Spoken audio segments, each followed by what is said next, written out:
John Fitzgerald Kennedy, do solemnly swear. I, John Fitzgerald Kennedy, do solemnly swear. That you will faithfully execute the office of President of the United States. That I will faithfully execute the office of President of the United States. And will, to the best of your ability. And will, to the best of my ability. Preserve, protect, and defend the Constitution of the United States. Preserve, protect, and defend the Constitution of the United States. So help you God. So help me God.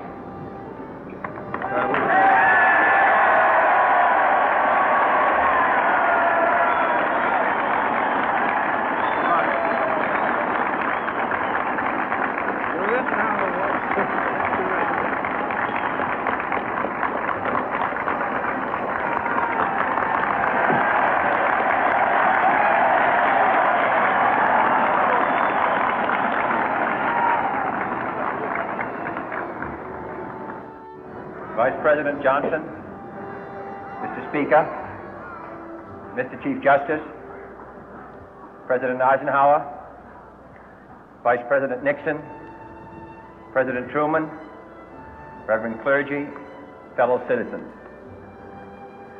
We observe today not a victory of party, but a celebration of freedom, symbolizing an end as well as a beginning, signifying renewal as well as change.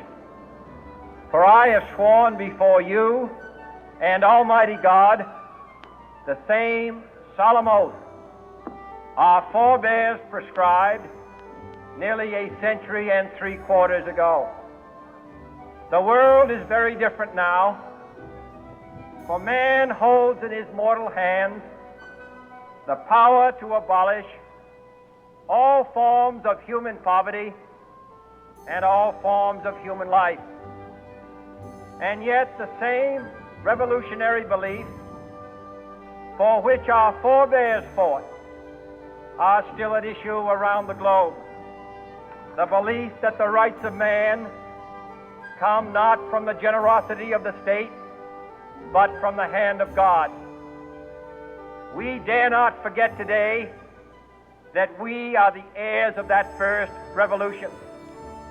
Let the word go forth from this time and place to friend and foe alike that the torch has been passed to a new generation of Americans born in this century, tempered by war, disciplined by a hard and bitter peace, proud of our ancient heritage, and unwilling to witness or permit the slow undoing of those human rights to which this nation has always been committed and to which we are committed today at home and around the world.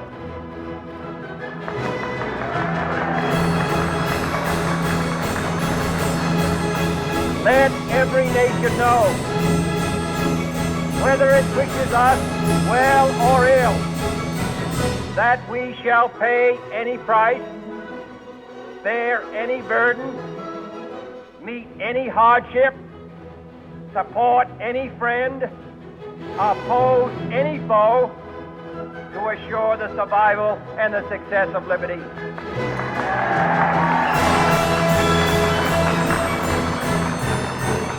This much we pledge and more.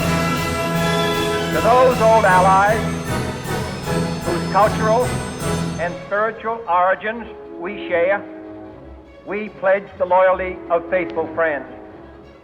United, there is little we cannot do in a host of cooperative ventures. Divided, there is little we can do, for we dare not meet a powerful challenge at odds and split asunder. To those new states whom we welcome to the ranks of the free, we pledge our word that one form of colonial control shall not have passed away, merely to be replaced by a far more iron tyranny. We shall not always expect to find them supporting our views, but we shall always hope to find them strongly supporting their own freedom, and to remember that in the past, those who foolishly sought power by riding the back of the tiger ended up inside.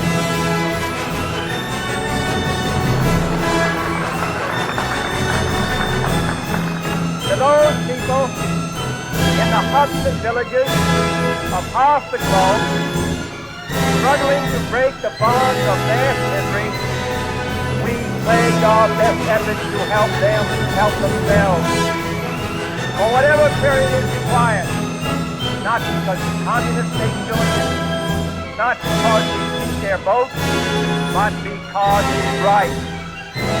If a free society cannot help the many who are poor, it cannot save the few who are rich.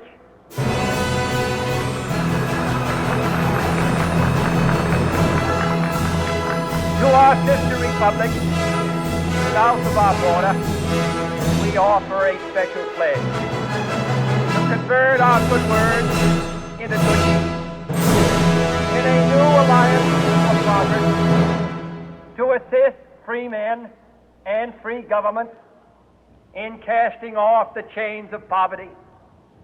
But this peaceful revolution of hope cannot become the prey of hostile powers. Let all our neighbors know that we shall join with them to oppose aggression or subversion anywhere in the Americas. And let every other power know that this hemisphere intends to remain the master of its own house.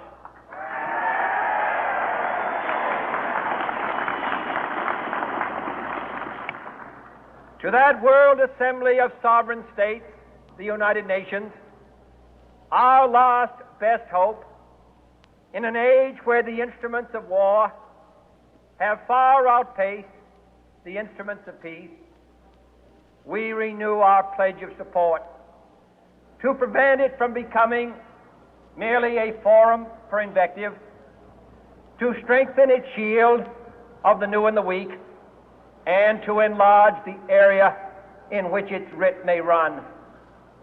Finally, to those nations who would make themselves our adversary, we offer not a pledge, but a request that both sides begin anew the quest for peace. Before the dark powers of destruction, unleashed by science, engulf all humanity in planned or accidental self-destruction. We dare not tempt them with weakness, for only when our arms are sufficient beyond doubt can we be certain beyond doubt that they will never be employed. But neither can two great and powerful groups of nations take comfort from our present course, both sides overburdened by the cost of modern weapons, both rightly alarmed by the steady spread of the deadly atom, yet both racing to alter that uncertain balance of terror that stays the hand of mankind's final war. So let us begin anew, remembering on both sides that civility is not a sign of weakness, and sincerity is always subject to proof. Let us never negotiate out of fear, but let us never fear to negotiate.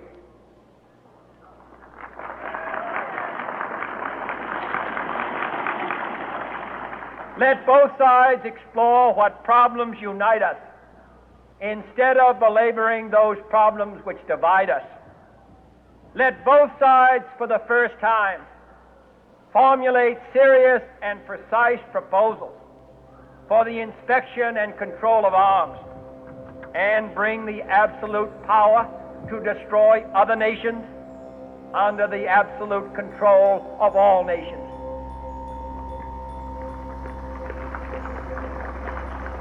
Let both sides seek to invoke the wonders of science instead of its terrors. Together, let us explore the stars, conquer the desert, eradicate disease, tap the ocean depths, and encourage the arts and commerce. Let both sides unite to heed in all corners of the earth the command of Isaiah to undo the heavy burden and let the oppressed go free. And if a beachhead of cooperation may push back the jungle of suspicion, let both sides join in creating a new endeavor, not a new balance of power, but a new world of law, where the strong are just and the weak secure and the peace preserved. All this will not be finished in the first 100 days, nor will it be finished in the first 1,000 days, nor in the life of this administration, nor even perhaps in our lifetime on this planet. But let us begin.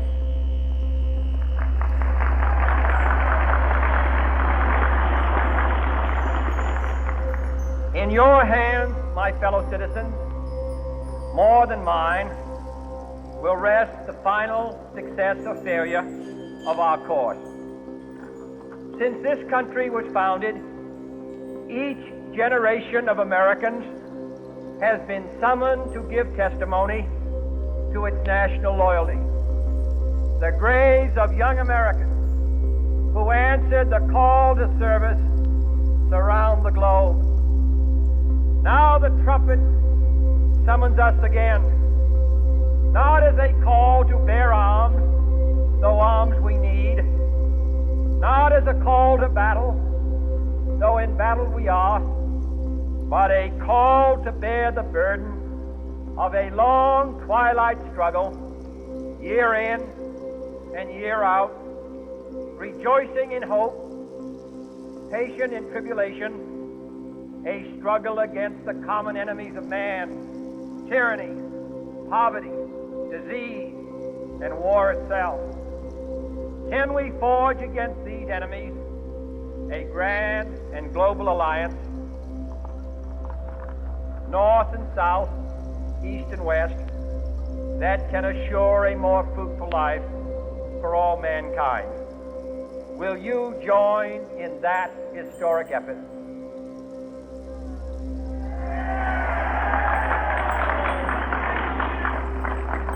In the long history of the world, only a few generations have been granted the role of defending freedom in its hour of maximum danger.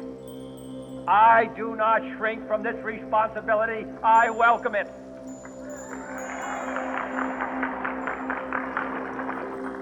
I do not believe that any of us would exchange places with any other people or any other generation. The energy, the faith, the devotion which we bring to this endeavor will light our country and all who serve it. And the glow from that fire can truly light the world. And so, my fellow Americans, ask not what your country can do for you. Ask what you can do for your country.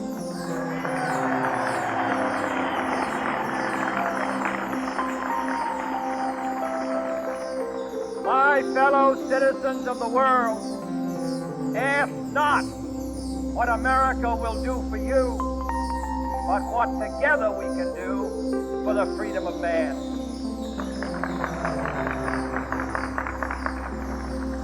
Finally, whether you are citizens of America or citizens of the world, ask of us here the same high standards of strength and sacrifice which we ask of you.